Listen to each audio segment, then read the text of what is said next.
Hello everyone. I heat treated this limb about a couple weeks ago.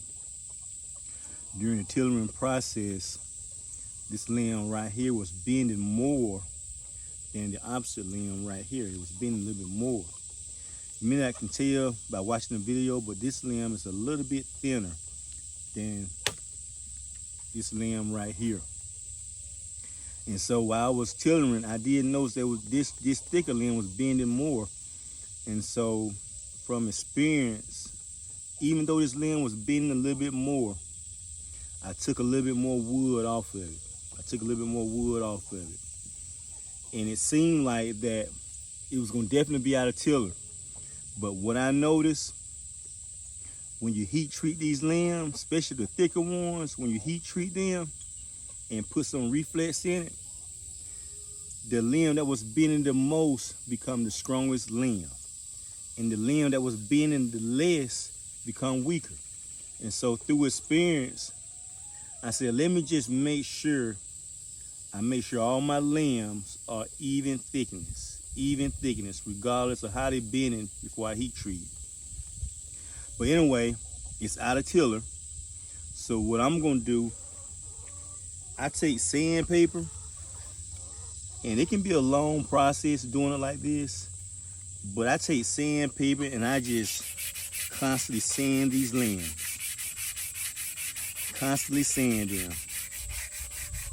And what I learned from experience, the lighter the limb gets, the better it is as far as bending or conforming to the bend or the shape that you want it to. Now, I used to use my draw knife, and I have used a cabinet scraper. But sometimes the draw knife, if you're not careful, you can take off too much of your cooked wood.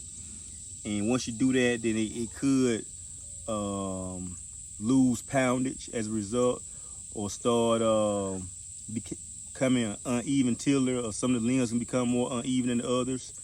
And so I learned just by using sandpaper, and of course, it can be boring using sandpaper. It's a long process, but if you're sanding, you got more control over how your limbs bend.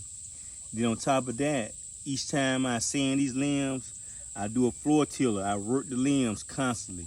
Sometimes I work it up to 50 to 100 times per limb until that wood fiber start just giving a little bit, so that I can see how the tiller is forming. And I do that on each limb. Like for example, I did mention that this limb right here was bending a little bit more than this limb here.